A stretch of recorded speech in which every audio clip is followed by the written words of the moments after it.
नमस्कार दर्शक बंधु मु प्रदीप आपण मानक स्वागत करुच्ची आज आउ एक नुआ भिडियो ओडिशार समस्त चाषी भाई भौणी माने जो माने राज्य सरकार तरफ मिलुवा सीएम किसान योजनार सहायता राशि पाउनाहांती बा आपण माने जदि पूर्वर सीएम किसान योजना रे निजर नाम को रेजिस्ट्रेशन करिनाहांती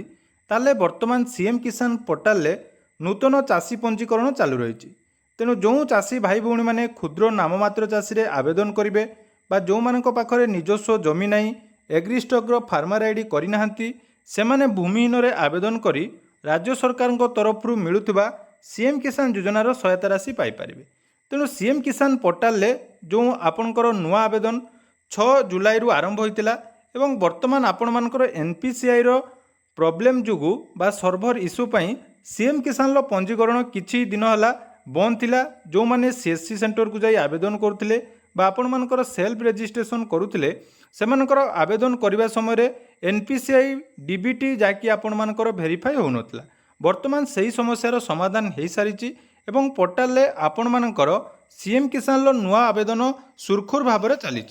तेणु जो चाषी भाई भौणी माने वर्तमान सीएम किसान योजना रे निजको सामिल करिया पई चाहुचंती तो सेमाने केमिति निज मोबाइल रे घरे बसी सीएम किसान योजनार आवेदन करें आसतु से विषय रे आज भिडियो रे संपूर्ण डिटेल्स जानिबा।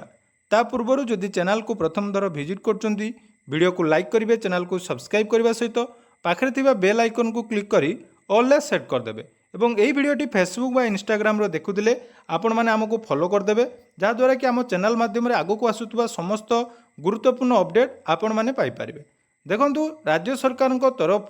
वर्तमान सीएम किसान लो चाषी पंजीकरण करिया पई हेले आपण मानक पाखरे निजस्व जमी रहिबा निहाती आवश्यक। जदि आपण मानक पाखरे निजस्व जमी नाही बा एग्रीस्टक फार्मर आईडी आपण माने करिनाहांती ताले आपण मानकर नूतन पंजीकरण स्मॉल मार्जिनाल फार्मर जोटा कि आपण माने आवेदन कला परे वर्ष को 2टी किस्ती रे 4000 टंका मिली थाए सेथिरे आपण माने शामिल होई परिबे नाही। तेणु सर्वप्रथमे सीएम किसान आवेदन करिया पूर्वरु आपण मानक पाखरे एग्रीस्टक फार्मर आईडी थिबा निहाती दरकार एवं आपण मानकर मोबाइल नंबर सहित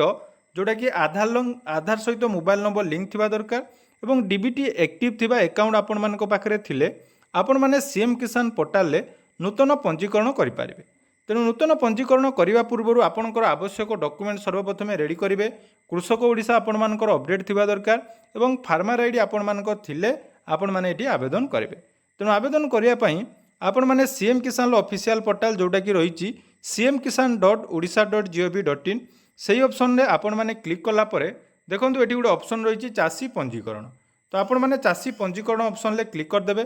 चाषी पंजीकरण ऑप्शन ले क्लिक कला परे एटी आपण मानकर किछि इंस्ट्रक्शन रहिबो जेमिति कि आपण माने जदि निज मोबाइल ले सेल्फ रजिस्ट्रेशन करूचंती ताले ई-केवाईसी रे आपण मानकर मोबाइल ओटीपी जोटा कि दरकार अछि ता सहित bank account link ration card land registration एवं यूनिक मोबाइल नंबर एटा हला स्मॉल एवं मार्जिनाल फार्मर मानक पई एवं जो माने भूमिहीन रे आवेदन करिवे से माने निजर जॉब कार्ड को एटी अपलोड करी सीएम किसान ले आवेदन करि पारिबे। तेणु समस्त टर्म एंड कंडीशन आपण माने पढ़ी सारला परे एटी डिक्लेरेशन लो क्लिक करेंगे तापर प्रोसीड ऑप्शन ले आपण माने क्लिक करदेवे। तो जितेबाला प्रोसीड ऑप्शन ले क्लिक करचंती प्रथमे आपण मानकर रही farmer registration enter your Aadhaar number eighty आपण माने कोन करिवे निजर आधार नंबर देबे तापर एटी जो लिखा है कैप्चा कोड तो सही कैप्चा कोड को एटी आपण माने पूरण करी गेट ओटीपी ऑप्शन ले करदेवे। जदि आपण माने निज मोबाइल ले करचंती ताले ओटीपी बेस रे हेबो बा सीएससी सेंटर को आपण माने जाई करचंती ताले सेठी फिंगर प्रिंट बा आपण मानकर आई स्कैन माध्यम रे आपण माने करि पारिबे। तो जेहेतु आमे मोबाइल ले करूचु एठी आमे ओटीपी ऑप्शन ले क्लिक करी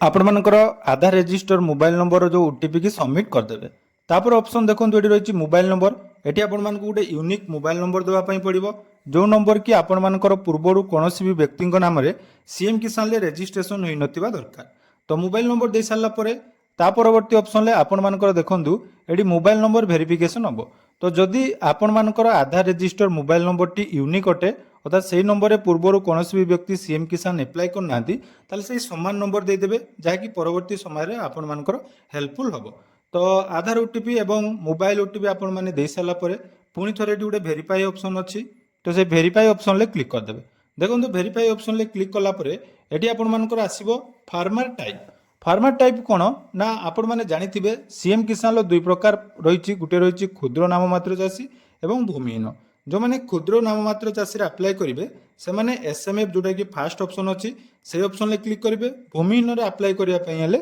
एलएच रे आपण मैंने आप्लाय करेंगे तापर रही type of resident of farmer Etah rural option click करेंगे जेहेतु आम ग्रामांचल आम आवेदन करूँ तेणु रूराल ऑप्शन क्लिक करेंगे तापर रही बैंक अकाउंट सीडिंग स्टेटस जोटा कि आपर पूर्वर भेरीफाई होना एनपीसीआई आपण मानकर प्रॉब्लम थिला किंतु वर्तमान एटा क्लियर हो जाइए तेणु आपण मैंने जो मैंने भी आवेदन करना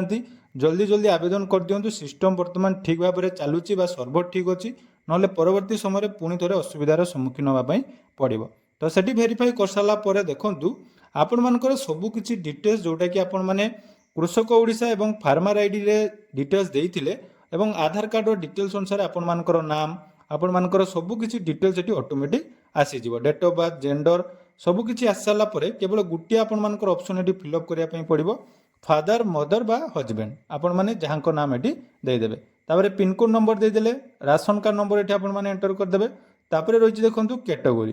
कैटेगरी है आपण मानकर कास्ट ये आपण माने जनरल ओबीसी एससी एसटी जो कास्ट रू बिलोंग्स करछंती सेही कास्ट एठी आपण माने सिलेक्ट करनेबे तो ये आपण मानकर कास्ट सिलेक्ट कर सारा परे तार परवर्ती ऑप्शन एड्रेस जोटा कि ऑटोमेटिक आसी जाइतिबो लैंड डिटेल्स रे मध्य आपण मानकर कृषक ओडिसा रे जो सब डाटा आपण माने देइचंती तार डिटेल्स डाटा एठी आपण मानकर आसी जिवो फार्मर आईडी देखंतु मैंडेटरी अटे तेणु एग्री स्टॉक फार्मर आईडी नहि नथिले आपण मानकर एठी किछि भी शो करिवो नाही तेणु ता उपर मध्य मो वीडियो आपण मानक हम यूट्यूब चैनल मिल जिवो जदि आपण माने से सब आईडी एक्टिव करना ताले यूट्यूब को जाई आपण माने प्रदीप इन्फो सर्च कला परे सेठी आपण मानकर सब किछि डिटेल्स मिल जिवो तापर देखंतु एठी आपण मानकर जमीर ओनर को डिटेल्स तापर तांकर केयर ऑफ सब किछि ऑटोमेटिक आस साला परे फाइनल रहिला आपण मानकर जमीर आरओआर आपण मानको एठी अपलोड करिया पई पड़िबो पूर्वरु आमे भूलेखरु जेटा कि आरओआर डाउनलोड कर देचु तेणु एठी आपण माने सेटा को पुणी थरे अपलोड कर देबे देखो एटा पीडीएफ फॉर्मेट रे ही डाउनलोड हेतिबो एवं से पीडीएफ को